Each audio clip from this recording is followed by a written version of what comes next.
જામનગરમાંથી સમાચાર મળી આવે છે। જામનગરના પોસ ગણાતા પટેલ કોલોની વિસ્તારમાં છેલ્લા 15 દિવસોથી નળ વાટે દૂષિત અને દુર્ગંધયુક્ત પાણીનું વિતરણ થતું હોવાને કારણે રહીશોમાં ભારે રોષ જોવા મળી રહ્યો છે।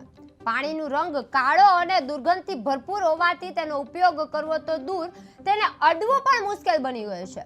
આ ગંભીર પરિસ્થિતિને પગલે એક સંગર્ભા મહિલા ઉલટીથી ફરિયાદ સાથે હોસ્પિટલમાં સારવાર આપવામાં આવી। જો કે સ્થાનિકોએ વારંવાર તંત્ર પાસે નાલીની સમસ્યાનો ઉકેલ માંગ્યા હોવા છતાં હજુ સુધી પણ કોઈ અસરકારક પગલાં લેવામાં આવ્યા નથી।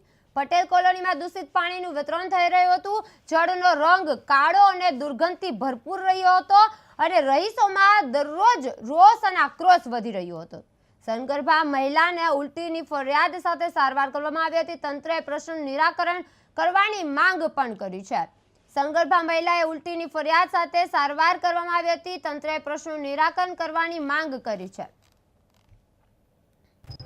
હું જાડેજા હર્ષાબા બોલું છું। પટેલ કોલોની 10-2 માંથી બોલું છું અને ગણેશ ટેનામેન્ટમાંથી બોલું છું।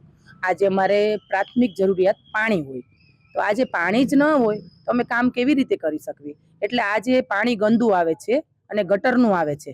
તો પાણી 15 દિવસથી આજે આવે છે। તો આજે અમારે નાનાથી વૃદ્ધો, બાળકો પણ નાનાથી મોટા બધા માંદા પડે છે વારા ફરતી એક અને સંખ્યા વધતી જાય છે।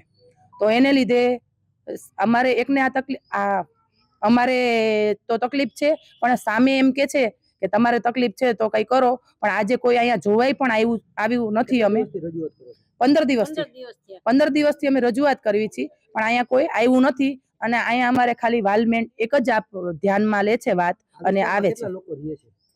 અમારે આ વિસ્તારમાં અમારે 2500 થી 2000 વિસ્તારમાં રહે છે અને આ જ વસ્તુ બહાર પણ છે, બહારના ટેનામેન્ટમાં અને પાણી પણ અમે રાખ્યું છે ગંદુ અને દેખાડવા માટે અને જલ્દી એક્શન લ્યો પ્લીઝ। 15 દિવસથી અને તાવ, ઝાડા, ઉલટી, પેટમાં દુખાવો, શરદી, ઉધરસ અને આ ઇન્દોરમાં બનાવ બન્યો અને અહીંયા પણ બનશે એવું લાગે છે મને પણ જલ્દી એક્શન લ્યો આપ પ્લીઝ। જલ્દી અમારી માંગ પૂરી કરો, અમને પાણીવાળા કરો।